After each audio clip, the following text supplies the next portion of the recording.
الحمد لله رب العالمين وبه نستعين والصلاة والسلام على نبينا محمد وعلى آله وصحبه ومن تبعهم بإحسان إلى يوم الدين أما بعد. سورۃ البقرہ کی آیت نمبر 33 کا ترجمہ اور اس کی تفسیر آپ حضرات کی خدمت میں بیان کی جا چکی ہے. اب اس آیت کریمہ سے ہمیں کن باتوں کا علم ہوا اور کون سی باتیں ہمیں سیکھنے کو ملی یا معلوم ہوئی اس کا ذکر کیا جا رہا ہے. پہلی بات، اس آیت کریمہ سے ہمیں یہ معلوم ہوئی کہ اللہ تعالیٰ کے لیے قول اور بات کا ثبوت ہمیں ملا کہ اللہ تعالیٰ گفتگو کرتے ہیں، بات کرتے ہیں. قول، اللہ تعالیٰ نے کیا کہا آدم علیہ السلام سے؟ یا آدم، اے آدم. تو یہ جو کہا ہے آدم علیہ السلام کو مخاطب کر کے کہ اے آدم تم خبر کر دو ان فرشتوں کو ان چیزوں کے نام کو، تو یہ اللہ تعالیٰ نے کہا ہے. تو یہ جو اللہ تعالیٰ کا کہنا ہے اس کا ثبوت ملا. ہم اللہ تعالیٰ کے لیے یہ مانیں گے کہ اللہ تعالیٰ کلام کرتے ہیں، یہ ہم مانیں گے. کیسے کلام کرتے ہیں؟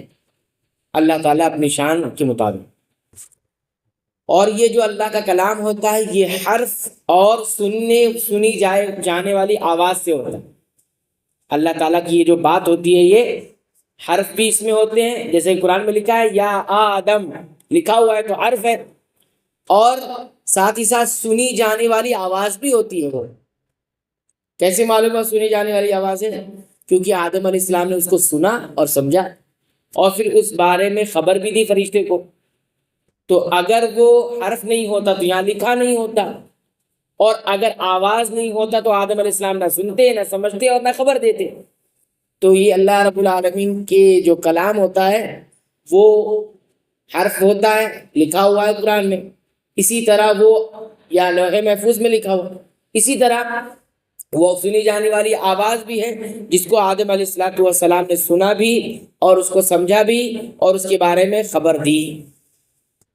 تو قرآن کریم کی اس آیت سے ہمیں یہ معلوم ہوا، اور یہی اہل سنت والجماعت اور سلف صالحین کا عقیدہ ہے کہ اللہ رب العالمین ایسے کلام سے، ایسی بات سے گفتگو کرتے ہیں جو حرف پر مشتمل ہوتی ہے اور سنی جاتی ہے، اور ایک حرف دوسرے حرف کے بعد بھی آتا ہے.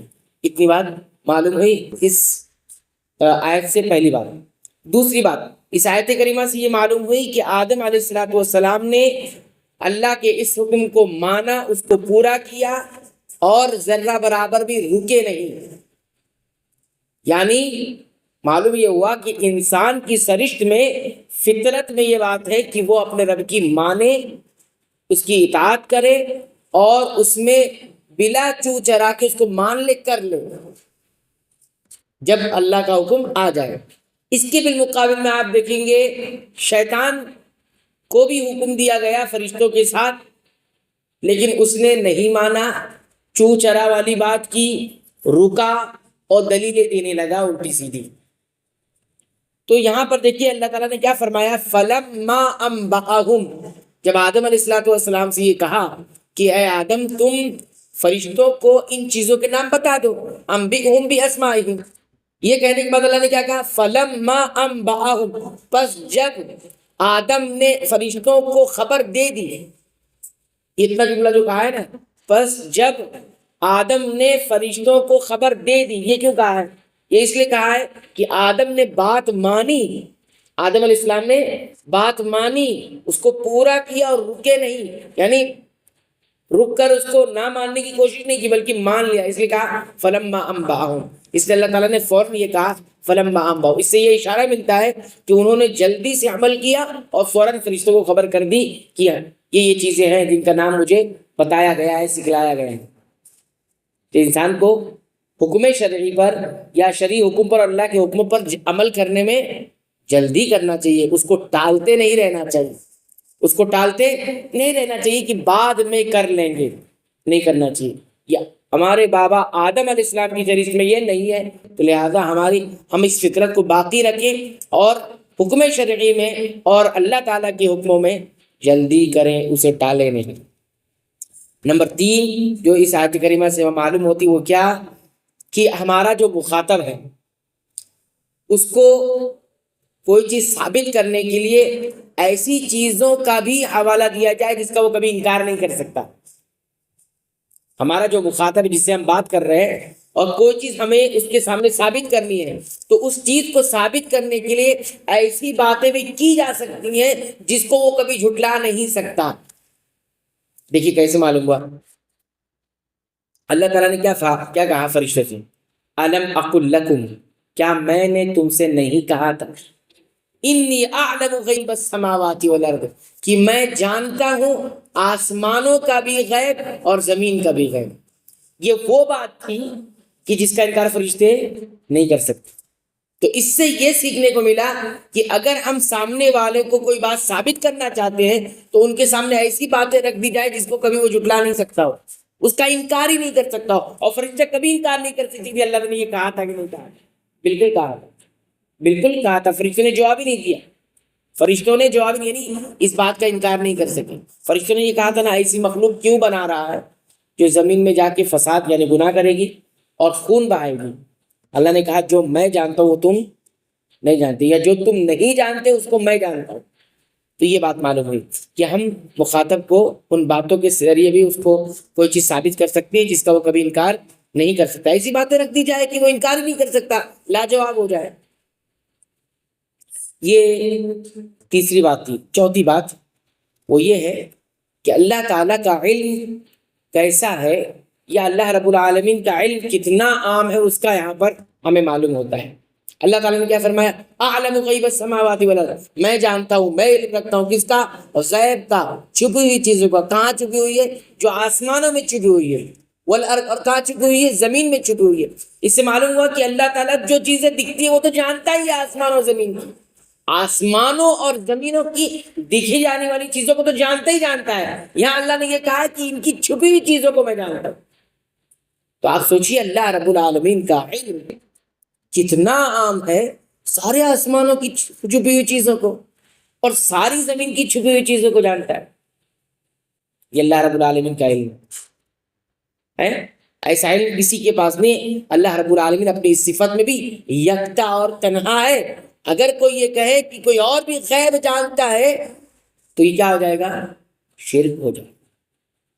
اللہ تعالیٰ ہی آسمان اور زمین کا غیب جانتا ہے۔ پانچویں اور آخری بات کہہ کر بات مکمل کرتے ہیں، وہ یہ ہے کہ جس طرح آسمان بھی عدد والا ہے، آسمان کی ایک تعداد ہے۔ اس آیت سے ہمیں کیا معلوم ہوا؟ آسمان کی تعداد ہے۔ کیا فرمایا اللہ تعالیٰ نے؟ اعلم غیب السماوات، کی آسمانوں کا غیب میں جانتا ہوں۔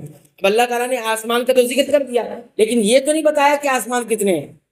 یہ اللہ تعالیٰ نے نہیں بتایا کہ آسمان کتنے ہیں، لیکن قرآن کی دوسری آیت پڑھیے، سورہ طلاق آیت نمبر 12۔ اللہ تعالیٰ نے کیا فرمایا؟